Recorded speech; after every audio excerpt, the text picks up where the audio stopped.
¿Qué tal, queridos amigos? Soy Jaime Antonio Hernández Orozco y les doy la bienvenida a su programa Fe y Razón, en el cual estamos con mucha alegría retomando esta serie de doctores de la iglesia, de verdad con una alegría en el corazón y con mucho entusiasmo. Ahora que regresamos de toda esta parte de nuestra Pascua y de nuestra Semana Santa. Y como siempre, amigos, los invitamos a que tengan a la mano por ahí lápiz, papel y su Biblia para que anoten las preguntas de nuestra trivia, que tenemos las dos pendientes, que recordamos que son del último programa en que estuvimos con ustedes. Primera pregunta pendiente: ¿dónde dice la Biblia? Siendo juez no cometerás injusticia, ni por favorecer al pobre, ni por respetar al rico y poderoso. Con justicia juzgarás a tu prójimo. Esto lo encontraremos, amigos, en Levítico 19:15. Repito, Levítico 19:15. Segunda pregunta pendiente: ¿dónde dice la Biblia? No te dirijas a los nigromantes, ni consultes a los adivinos, haciéndote impuro ante mí por su causa. Yo, Yahvé, tu Dios. ¿Qué aviso, amigos? Esto estará en Levítico 19:31. Repito, Levítico 19:31. Las dos preguntas para el programa de hoy, primera de las cuales: ¿dónde dice la Biblia? Para los limpios todo es limpio, para los limpios todo es limpio, mas para los contaminados e incrédulos nada hay limpio, pues su mente y conciencia están contaminadas. ¿Dónde dice la Biblia esto, amigos? Repito, para los limpios todo es limpio, mas para los contaminados e incrédulos nada hay limpio, pues su mente y conciencia están contaminadas. Segunda pregunta para el programa de hoy: ¿dónde dice la Biblia? A los que se arrepienten, el Señor les concede retorno y consuela a los que perdieron la esperanza. Conviértete al Señor y deja tus pecados. Qué buena oferta de Dios nuestro Señor para celebrar la misericordia. Repito, a los que se arrepienten les concede el Señor retorno y consuela a los que perdieron la esperanza. Conviértete al Señor y deja tus pecados. ¿Dónde dice, amigos, en la Sagrada Escritura esto que acabo de mencionar para ustedes? Y ahora vamos a nuestro tema del día de hoy, siguiendo esta serie de grandes personas, grandes seres humanos que han vivido dedicando su vida a Jesucristo de lleno, con todo, 100%. Algunos de ellos elevados de manera excelsa, de tal manera que la iglesia los ha nombrado doctores. Hoy vamos a hablar de San Bernardo de Claraval, un gran doctor de la iglesia. Y dice su biografía, amigos: Bernard de la Fontaine, más conocido como San Bernardo de Claraval, nació en el castillo de Fontaine-les-Dijon, en Borgoña, en el año 1090, y murió en la abadía de Claraval, en la Champaña, Ardenas, en Francia, el 20 de agosto de 1153, a los 63 años de edad. Fue un monje cisterciense francés y abad de la abadía de Claraval. Con él, la orden del Cister, fundada por San Roberto, se expandió por toda Europa y ocupó el primer plano de la influencia religiosa. San Bernardo participó en los principales conflictos doctrinales de su época y se implicó en los asuntos importantes de la iglesia. En el cisma provocado por el antipapa Anacleto II, se movilizó para defender al que fue declarado verdadero papa, Inocencio II. Se opuso al racionalista Abelardo y fue el apasionado predicador de la Segunda Cruzada. Es una personalidad esencial en la historia de la Iglesia Católica y la más notable de su siglo. Ejerció una gran influencia en la vida política y religiosa de Europa. Sus contribuciones han perfilado la religiosidad cristiana, el canto gregoriano, la vida monástica y la expansión de la arquitectura gótica. El Papa Calixto III lo canonizó en 1174 como San Bernardo de Claraval, y el Papa Pío VIII lo declaró doctor de la Iglesia en 1830. Fue el tercero de 7 hermanos. Su padre era caballero del duque de Borgoña y lo educó en la escuela clerical de Châtillon-sur-Seine. Después de la muerte de su padre, entró en la orden del Císter. Esta orden había sido fundada pocos años antes por el abad San Roberto, bajo la regla de San Benito. Solo tenía un monasterio y por la dureza de la vida que llevaban, tenía pocos miembros. Este monasterio se encontraba cercano a su casa paterna, siendo Odón, duque de Borgoña, su benefactor, quien contribuyó a su construcción, donó los terrenos y ganados para su funcionamiento. Cuando a los 23 años, en el año 1113, ingresó como novicio en la orden del Císter, le acompañaban 4 hermanos, un tío y algunos amigos, hasta 30 personas según otras fuentes. Previamente los había probado durante 6 meses, asegurándose de su lealtad y formando un grupo muy unido. El convencer a tantos fue una labor ardua, especialmente a su hermano Guido, que estaba casado y tenía 2 hijas, y que finalmente dejó a su familia y entró en la orden. Posteriormente entrarán en la orden su padre y su hermano menor. En el año 1115, Esteban Harding, quien era el abad de Císter, ante el doble problema de la masiva presencia del clan de los Fontaine y el repentino hacinamiento que habían provocado en su monasterio, decidió enviar a Bernardo a fundar el monasterio de Claraval, una de las primeras fundaciones cistercienses. Fue designado abad del nuevo monasterio, puesto que desempeñó hasta el final de su propia vida. Fue el obispo de Chalon-sur-Marne, el filósofo Guillermo de Champiux, quien le ordenó sacerdote y le bendijo como abad. El inicio del monasterio de Claraval fue muy duro. El régimen impuesto por Bernardo era muy austero y afectó su salud. Guillermo de Champiux debió intervenir, enviado por el capítulo general del Císter para vigilar la salud de Bernardo, suavizando la falta de alimentación y la mortificación implacable que se imponía a sí mismo. Este se vio obligado a dejar la comunidad y trasladarse a una cabaña que le servía de enfermería y donde era atendido por unos curanderos.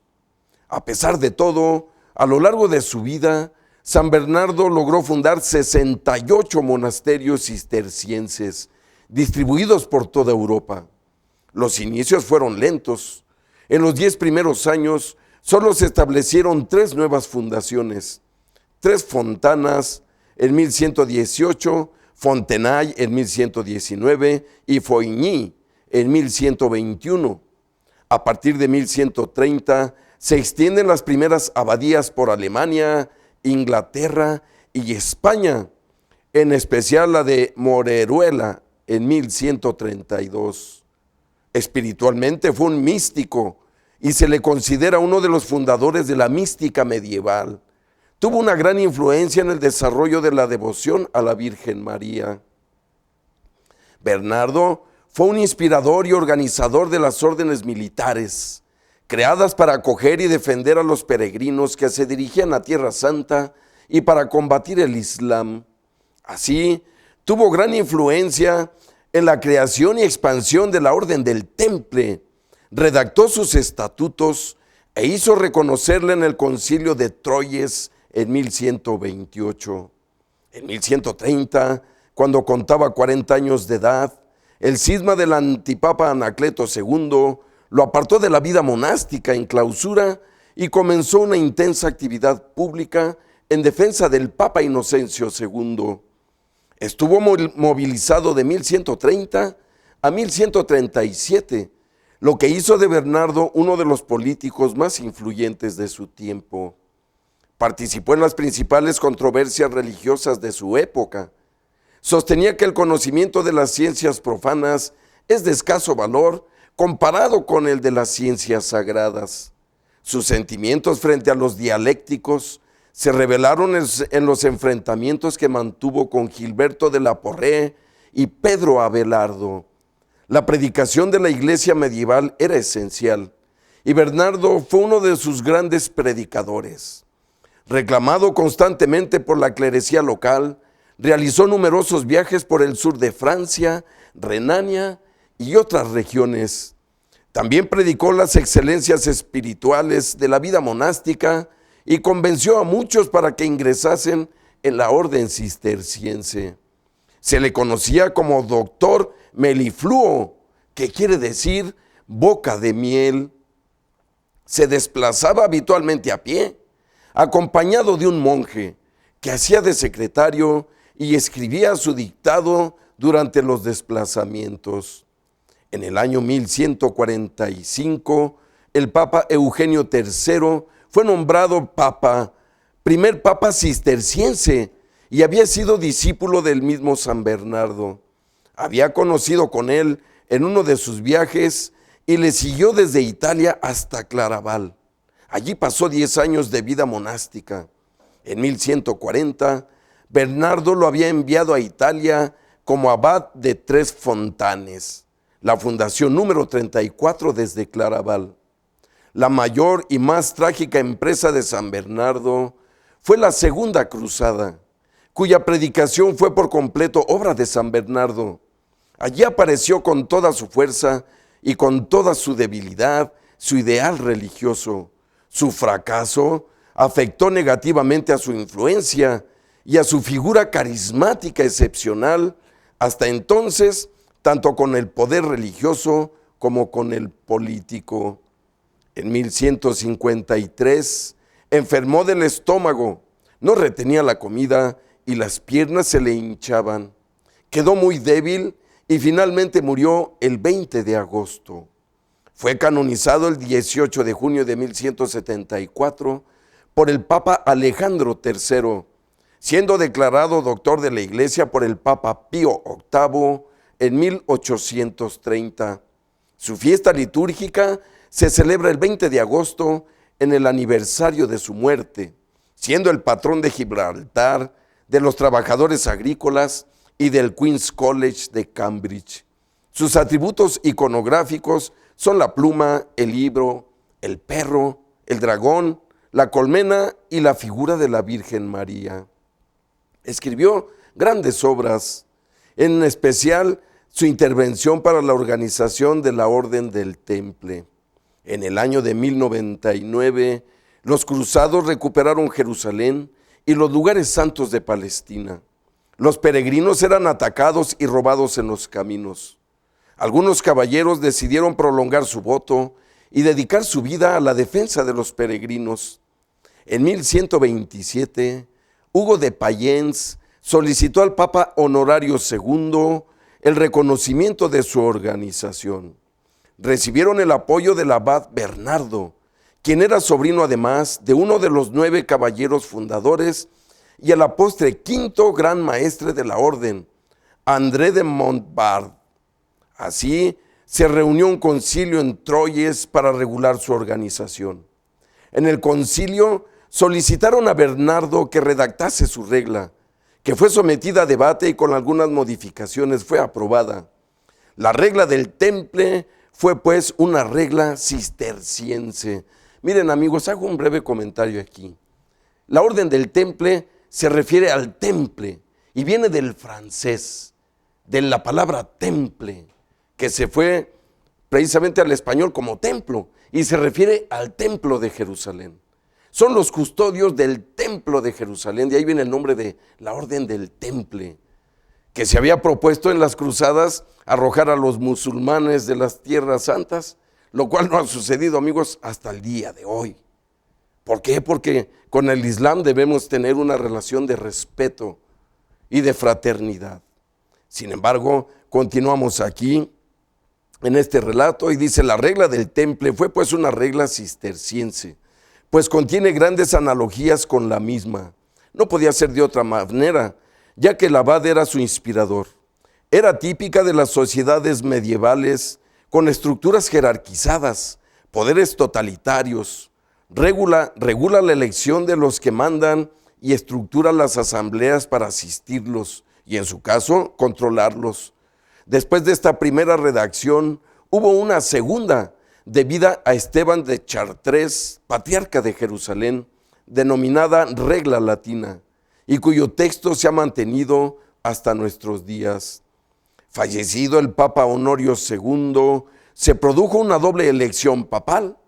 La mayoría de los cardenales apoyaron al cardenal Pietro Perleoni, que adoptó el nombre de Anacleto II, antipapa, mientras que una minoría de cardenales se decantaron por Gregorio Paperasci, que se llegó a llamar Inocencio II.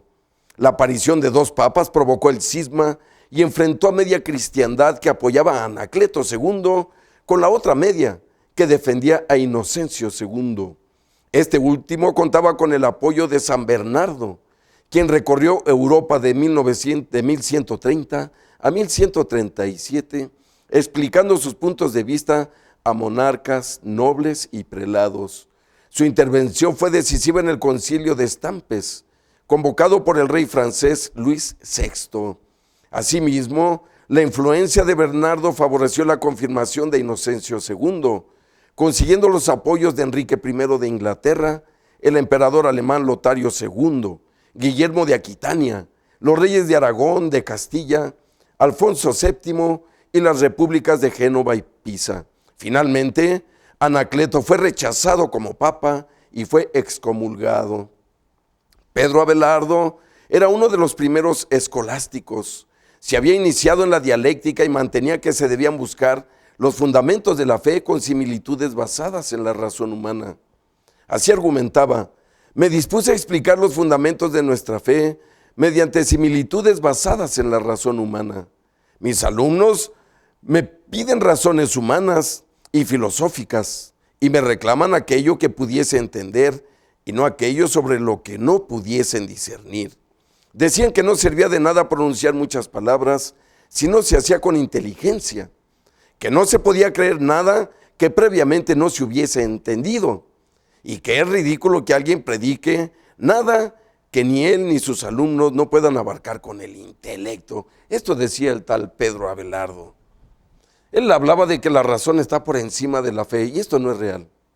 Por encima está la fe, y la razón solo comprueba a la fe. Y contesta San Bernardo: estas nuevas ideas de Abelardo, dice, fueron rechazadas por los que pensaban de forma tradicional, entre ellos el abad de Claraval. Así en 1139, Guillermo de Saint-Thierry encontró 19 proposiciones supuestamente heréticas de Abelardo, y San Bernardo las remitió a Roma para que fuesen condenadas. Bernardo, en carta a Inocencio II, refutó los supuestos errores de Abelardo, pues consideraba que la fe solo debía ser aceptada, puesto que estaba dispuesto a emplear la razón para explicarlo todo, incluso aquellas cosas que están por encima de la razón. Su presunción estaba contra la razón y contra la fe, porque hay algo más hostil a la razón que tratar de trascender la razón por medio de la razón.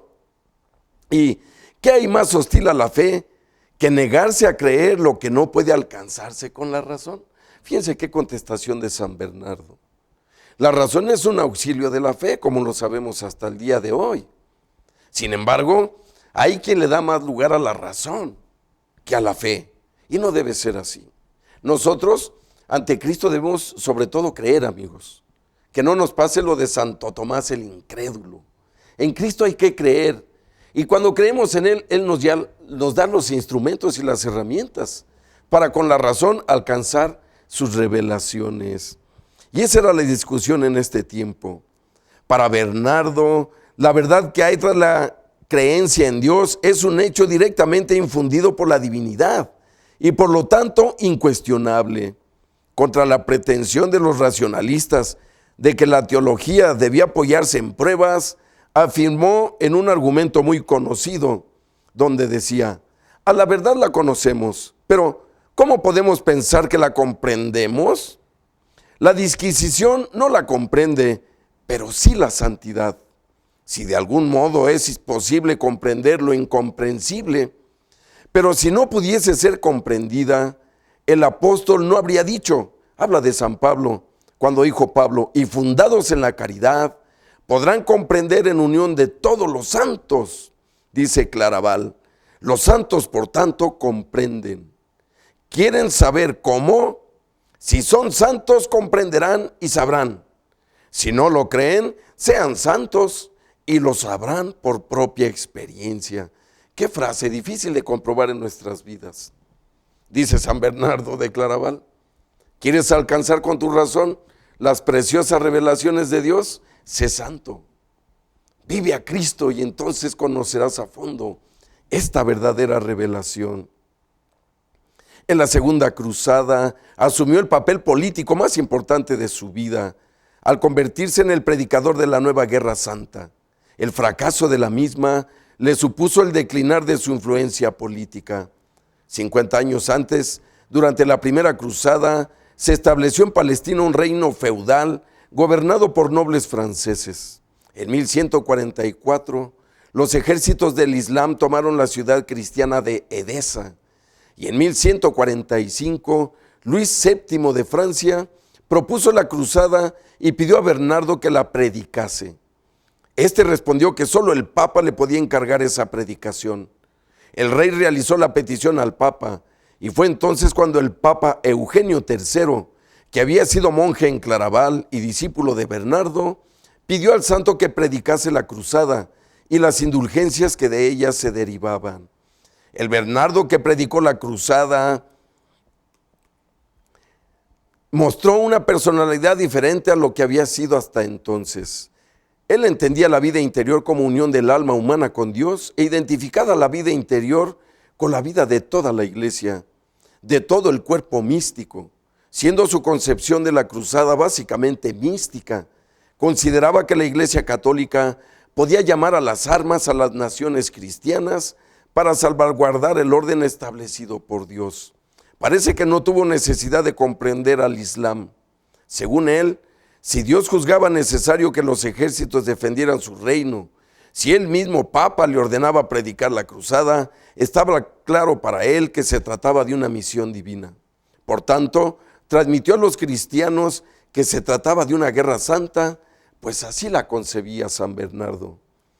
En un escrito posterior al Papa, así reflexionó sobre la cruzada y se decía: me lo ordenaste y obedecí. La autoridad del que me mandaba hizo fecunda mi obediencia. Abrí mis labios y hablé, y se multiplicaron los cruzados, de suerte que quedaron vacías las ciudades y castillos, y difícilmente se encontraría un hombre por cada 7 mujeres. Los cruzados fueron derrotados por el Islam, lo que provocó un gran pesimismo en toda la cristiandad. San Bernardo, que había sido el principal animador y el que había encendido a los pueblos, fue llamado embaucador y falso profeta. El fracaso de la Segunda Cruzada dañó profundamente la confianza en el pontificado y se habló abiertamente de que la fe cristiana había sufrido un duro revés. Bernardo quedó muy afectado, sin embargo pensó que por lo menos había sido criticado él y no Dios. Así lo escribió en las consideraciones dirigidas al Papa Eugenio III. A los 23 años, en el año 1113, ingresó en la orden del Císter. 2 años después, Esteban Harding, el abad de Císter, le envió a fundar una de las primeras fundaciones cistercienses, como ya habíamos dicho, el monasterio de Claraval, del que fue designado abad, puesto que ocupó hasta el final de sus días. Bernardo participó personalmente en la formación del espíritu cisterciense y fue el artífice de la gran difusión de la orden cisterciense, pasando del único monasterio cuando ingresó a 343 monasterios cuando murió, de los que 168 pertenecían a la filiación de Claraval y 68 fueron fundados por él mismo.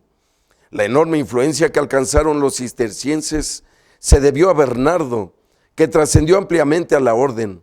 Ha sido la figura más destacada de la orden y es venerado como su fundador. El Papa Eugenio III era hijo espiritual de Bernardo. Como se ha explicado, antes de ser elegido Papa, estuvo 10 años en Claraval, siguiendo las enseñanzas y estatutos de la orden. El primero, el abad, los 2 últimos a continuación. En su tratado más conocido de Bernardo, y aunque lo escribió para el Papa Eugenio en la práctica, lo estaba haciendo también para todos los papas posteriores. De hecho, Se le conoce la importancia que muchos papas le han dado a este texto hasta el día de hoy. San Bernardo tuvo un papel muy importante en la propagación del culto mariano en toda la Iglesia de Occidente. Su teología sobre María fue rápidamente aceptada por los fieles y sus sermones se difundieron por toda la cristiandad. Amigos, hasta aquí dejamos esta breve biografía de este doctor de la Iglesia, San Bernardo de Claraval. Grandes seres humanos, grandes ejemplos de vida para todos nosotros, y que sabemos que su influencia ha llegado a la Iglesia de nuestros días. San Bernardo de Claraval. Invítenlo, invóquenlo a que los acompañe, a que ayude a la Iglesia de nuestros días. Pero amigos, vayamos a un breve corte y enseguida volvemos. No se vayan, volvemos enseguida.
La celebración del evangelista Marcos es una oportunidad para poder considerar un aspecto importante de nuestra condición humana.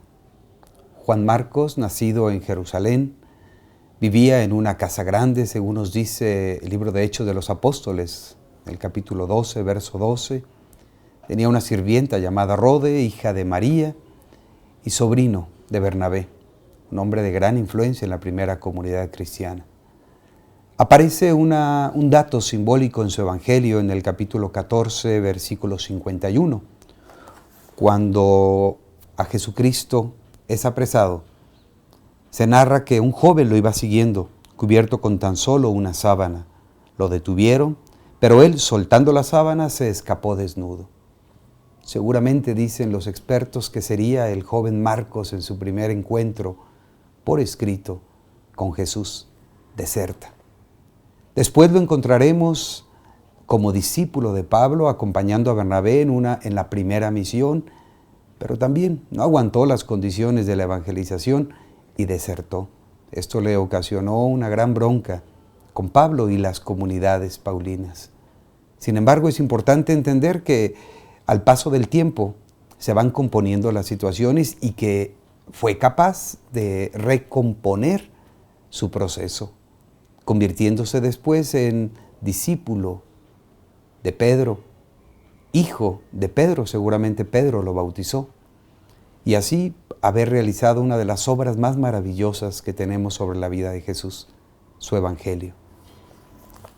Nos dice el Papa Benedicto XVI en el documento de Aparecida, el número 146, el discípulo, fundamentado así en la roca de la palabra de Dios, se siente impulsado a llevar la buena noticia de la salvación a sus hermanos. Discipulado y misión son como las dos caras de una misma moneda. Tú también puedes ser discípulo cuando, escuchando la palabra de Dios y poniéndola en práctica en tu vida, te arriesgas a compartirla a los demás.